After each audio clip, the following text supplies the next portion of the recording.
Hello বন্ধুরা, আমি ভিখারিলাল বং pop টক চ্যানেলে সকলকে স্বাগত জানাই। গত 26শে সেপ্টেম্বর আগাথা অল অ্যালং সিরিজের এপিসোড 3 রিলিজ করেছে। এর প্রথম দুটি এপিসোডের ইন্ডিয়া স্পেন আমার চ্যানেলে রয়েছে, লিংক ডেসক্রিপশনে দেওয়া রইল।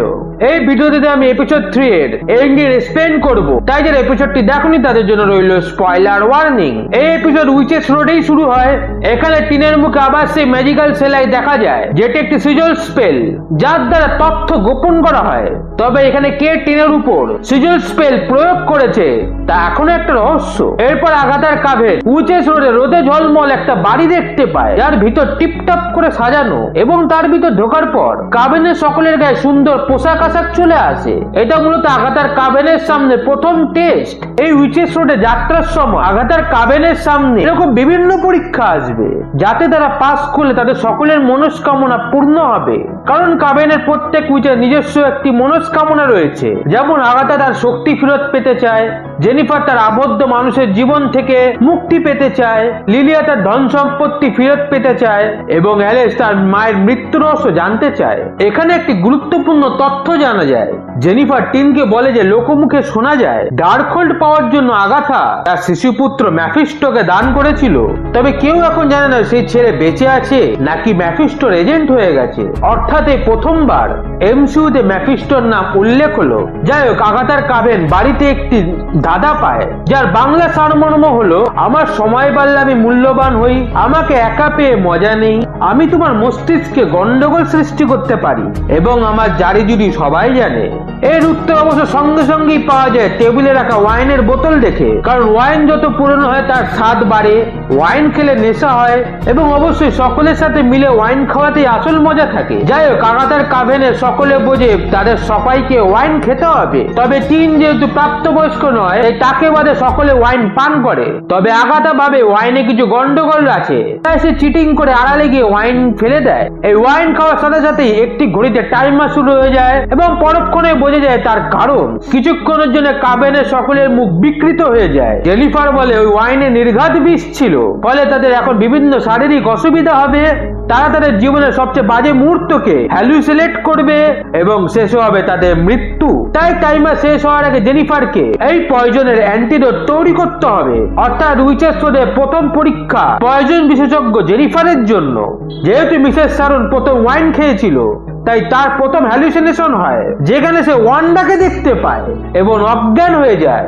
বাকিরা বুঝতে পারে আগাথা ওয়াইন খায়নি, তাই বাকিদের চাপে আগাথা ওয়াইন খায়, না হলে তাদের টাস্ক পূরণ হবে না। যাই হোক, জেনিফারকে চট জলদি অ্যান্টিডোট তৈরি করতে হবে, কারণ তারা দেখে তাদের বাড়িটি জলের তলায় ডুবে গেছে, এবং বাড়ির দরজা জানলা বেশিক্ষণ জলের চাপ সহ্য করতে পারবে না।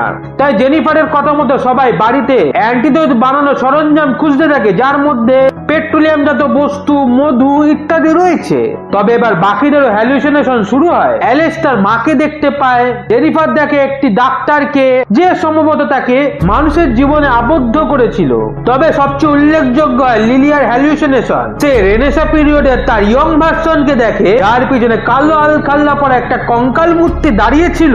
এবার এটি হাই চান্স আছে যে এটি এমসিইউ ভার্সনের Lady Death. Marvel comics Lady ডেথের সাথে এর বিশাল সিমিলারিটি লক্ষ্য করা যাচ্ছে। কমিক্স লেডি ডেথ ও থ্যানোসের প্রেম কাহিনী বেশ পপুলার, যদিও এমসিইউতে সেই প্লট লাইন ফলো করা হয়নি।